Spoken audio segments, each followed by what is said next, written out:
ओम गंग गणपते नमः। आप सभी का आपके अपने चैनल पर बहुत बहुत स्वागत है। आज इस वीडियो में हम आपको ऐसे हनुमान मंदिर के बारे में बताएंगे जहां पर औरंगजेब डर कर बेहोश हो गया था। आज से करीब 1000 साल पहले 12वीं शताब्दी के लगभग काकतीय वंश के राजा प्रताप रुद्र द्वितीय अपने राज्य से बहुत दूर घने जंगल में शिकार खेलने गए और शिकार खेलते खेलते ही अंधेरा हो गया। जब वह बहुत थक गए तो उन्होंने सोचा इसी जंगल में रात बिताई जाए। रात में राजा वहीं एक पेड़ के नीचे सो गए। अचानक आधी रात को उनकी नींद खुली और उन्हें सुनाई पड़ा कि जैसे भगवान श्री राम के नाम का कोई जाप कर रहा है। इस घटना से राजा अत्यंत विस्मित हुए। उन्होंने उठकर आसपास देखा और थोड़ी दूर में ढूंढने पर पाया कि वहां पर एक हनुमान जी की मूर्ति ध्यान मुद्रा में बैठी हुई है। उस मूर्ति में अवर्णनीय आकर्षण था। ध्यान से देखने पर पता चला कि श्री राम नाम का जप उसी मूर्ति की तरफ से आ रहा था। राजा और भी अधिक आश्चर्यचकित हो गया और सोचने लगा कि कैसे एक मूर्ति भगवान के नाम का जाप कर सकती है। राजा लगातार उसी मूर्ति को देखे जा रहा था। थोड़ी देर में उसे ऐसा दिखा जैसे खुद वहाँ मूर्ति नहीं बल्कि खुद हनुमान जी बैठे हुए हैं और अपने प्रभु श्री राम जी का स्मरण कर रहे हैं। जब राजा को यह एहसास हुआ कि यह मूर्ति नहीं स्वयं हनुमान जी हैं, तब राजा रुद्र प्रताप ने तुरंत उस मूर्ति के आगे दंडवत प्रणाम किया और राजा बहुत देर तक श्रद्धा पूर्वक उसी मूर्ति के आगे प्रार्थना की मुद्रा में बैठा रहा और फिर वापस सोने चला गया। जब राजा को गहरी नींद आई तो उसने स्वप्न देखा और उस स्वप्न में स्वयं हनुमान जी प्रकट हुए और राजा से कहा कि वह यहाँ पर उनका मंदिर बनाए। स्वप्न देखकर राजा की नींद खुल गई और वहाँ से तुरंत अपने राज्य की ओर वापस चल पड़ा। अपने राज्य में पहुंचकर राजा ने अपने समस्त मंत्रियों, सलाहकारों और विद्वानों को बुलाकर एक विशेष आपातकालीन सभा बुलाई और उसमें अपने सपने के बारे में सबको बताया। राजा द्वारा बताए हुए स्वप्न से आश्चर्यचकित सभी लोगों ने एक सुर में कहा, हे राजेंद्र, निश्चित रूप से यह आपके लिए बहुत ही शुभ स्वप्न है और इससे आपका कीर्तिवर्धन होगा और आपका राज्य निरंतर उन्नति करेगा। आपको तुरंत यहाँ पर एक मंदिर बनवाना चाहिए। शुभ मुहूर्त में मंदिर का निर्माण शुरू हुआ। ठीक उसी स्थान पर जहाँ राजा ने श्री हनुमान जी की मूर्ति को भगवान श्री राम जी का जप करते हुए देखा था और राजा ने एक बहुत ही सुंदर मंदिर का निर्माण करा दिया। भगवान श्री राम जी का ध्यान करते हुए हनुमान जी के इस मंदिर का नाम दिया गया ध्यानांजनेय स्वामी मंदिर। धीरे धीरे इस मंदिर की ख्याति चारों तरफ फैल गई और दूर दूर से राज्यों के लोग इसके दर्शन करने आने लगे। इस देवीय घटना के लगभग 500 वर्ष बाद अबुल मुजफ्फर मोहुद्दीन मोहम्मद औरंगजेब, जिसे औरंगजेब के नाम से ही सर्वस्व ख्याति प्राप्त थी और वह मुगल सल्तनत का बादशाह बना। इस दुष्ट, लालची और क्रूर औरंगजेब का एक और नाम था आलमगीर, जिसका मतलब होता है विश्व विजेता। इस आलमगीर औरंगजेब के सिर्फ 2 ही मकसद थे। सबसे पहले पूरे भारतीय महाद्वीप पर मुगल साम्राज्य फैलाना, इस्लाम की स्थापना करना और हिंदू मंदिरों को तोड़ना, इस दुनिया में हिंदू धर्म का समापन और सभी जगह इस्लाम का विस्तार करना। सूफी फकीर सरमद कासनी और माँ भारती के सिंह सपूत गुरु तेग बहादुर जी ने औरंगजेब के अत्याचारों के खिलाफ बड़ी मुहिम खड़ी कर दी थी, जिससे उसकी सल्तनत हिल गई थी। औरंगजेब ने उनसे बदला लेने के लिए जहां सूफी संत का सिर कलम करवा दिया था, वहीं जबरन मुसलमान बनाए जाने का विरोध जब गुरु गोविंद, गुरु तेग बहादुर जी ने किया और जबरन उसका इस्लाम धर्म स्वीकार नहीं किया, तो औरंगजेब ने उन्हें भी मरवा दिया।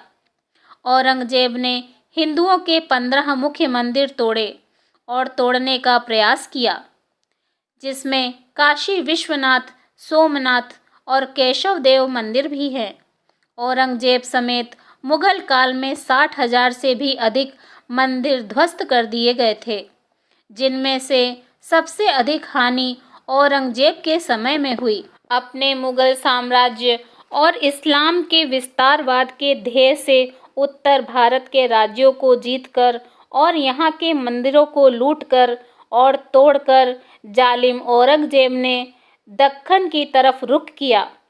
दक्कन में उसका सबसे बड़ा निशान था गोलकुंडा का किला, क्योंकि बेहद बेशकीमती हीरे जवाहरातों से भरे खजानों से वो दुनिया के सबसे अमीर किलों और राज्यों में से एक था और वहाँ कुतुब शाही वंश का राज्य कायम था।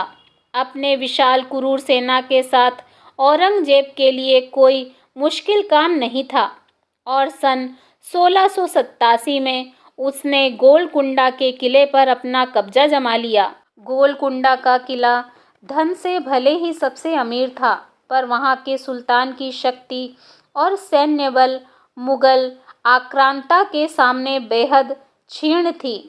किले पर कब्जे के बाद उसने वहाँ के मंदिरों को ध्वस्त करने का अभियान शुरू किया और इसी क्रम में औरंगजेब हैदराबाद के बाहरी इलाके में बसे एक हनुमान मंदिर में पहुंचा और अपने सेनापति को इस मंदिर को गिराने का आदेश देकर चला गया।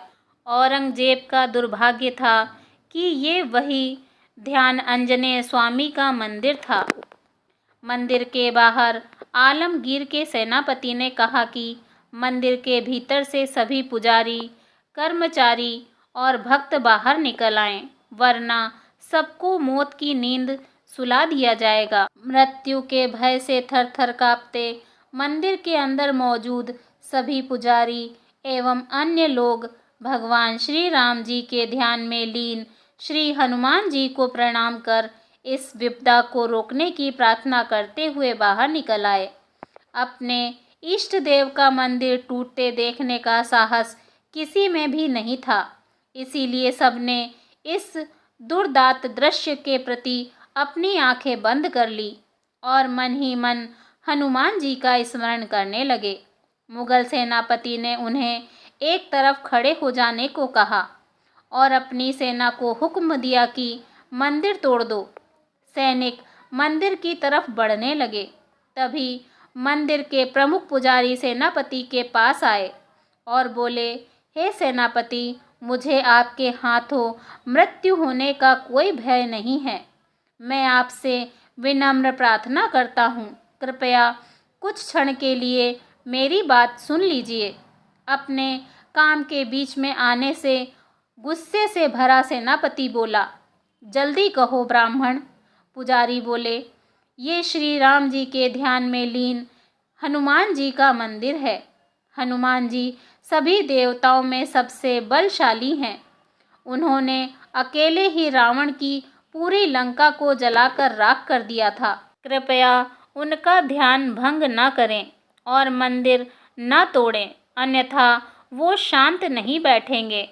मैं आपके ही भले के लिए कह रहा हूँ, मेरी बात मानिए और ये काम मत कीजिए।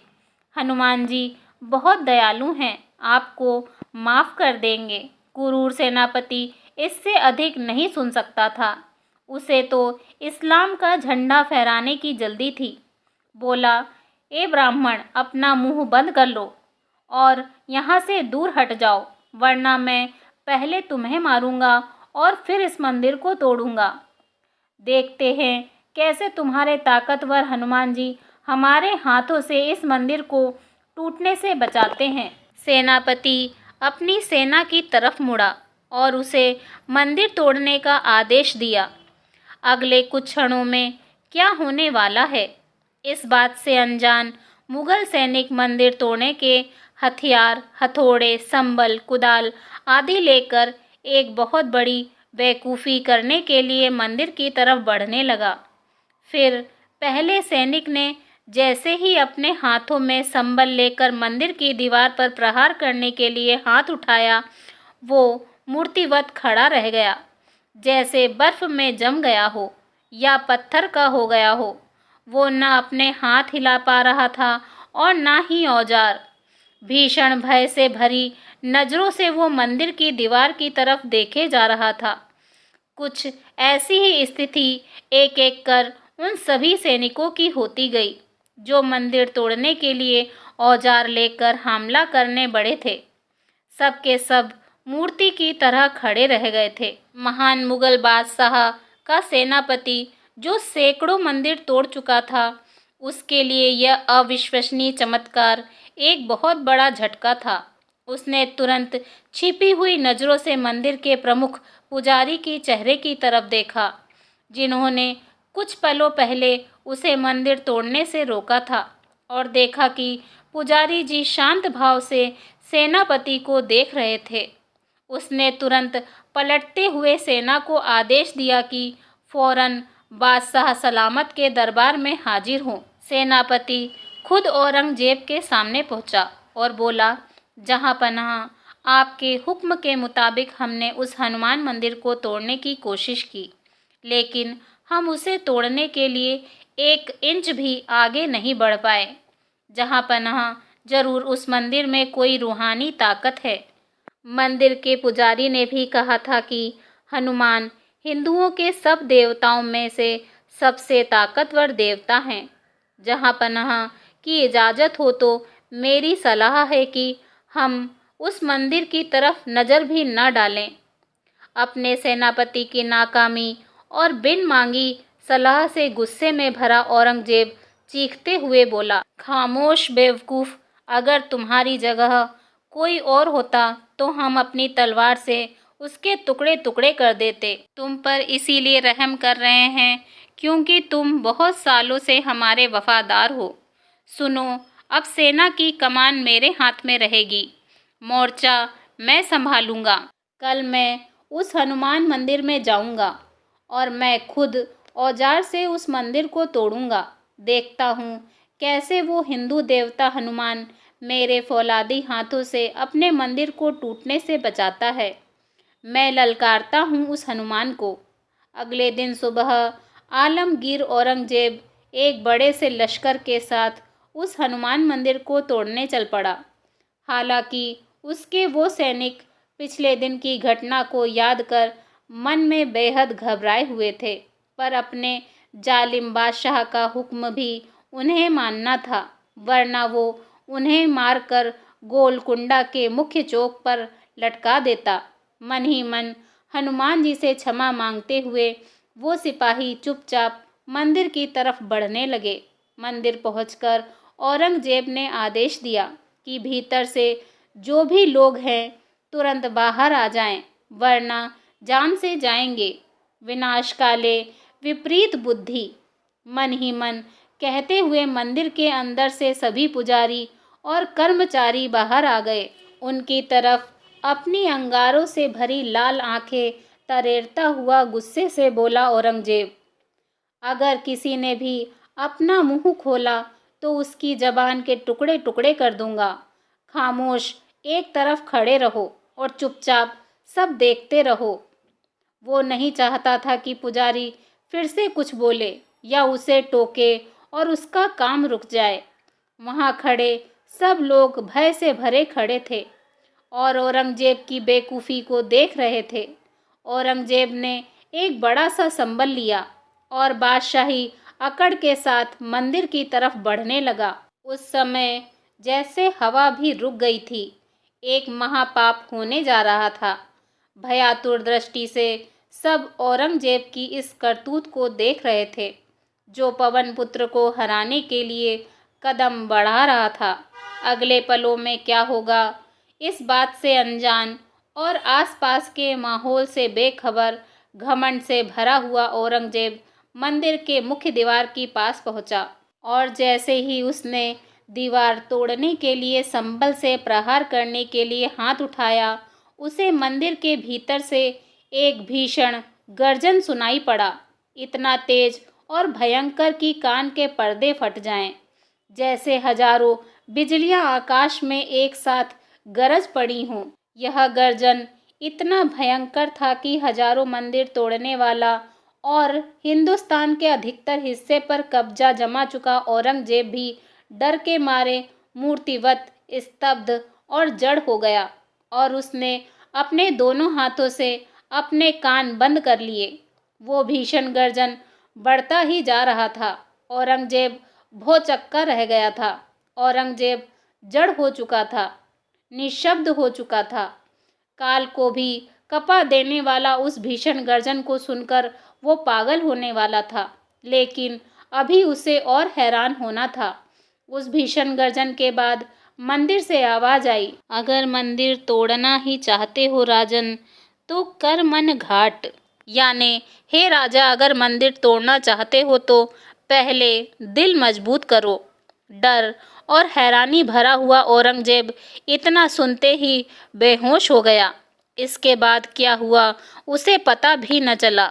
मंदिर के भीतर से आते इस घनघोर गर्जन और आवाज को वहां खड़े पुजारी और भक्तगण समझ गए कि ये उनके इष्ट देव हनुमान जी की ही आवाज है। उन सभी ने वहीं से बजरंगबली को दंडवत प्रणाम किया और उनकी स्तुति की। उधर बेहोश हुए औरंगजेब को संभालने उसके सैनिक दौड़े और उसे मंदिर से निकालकर वापस किले में ले गए। हनुमान जी के शब्दों से ही उस मंदिर का नया नाम पड़ा, जो आज तक उसी नाम से जाना जाता है, करमन घाट हनुमान मंदिर। इस घटना के बाद लोगों में इस मंदिर के प्रति अगाध श्रद्धा हुई और इस मंदिर से जुड़े अनेकों चमत्कारिक अनुभव लोगों को हुए।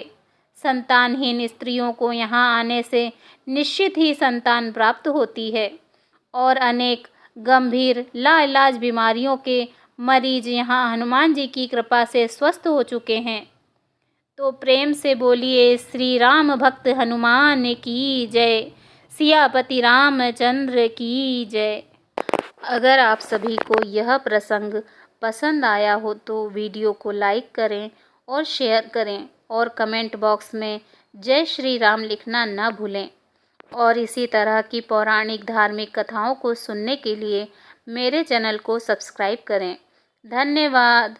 जय श्री राम।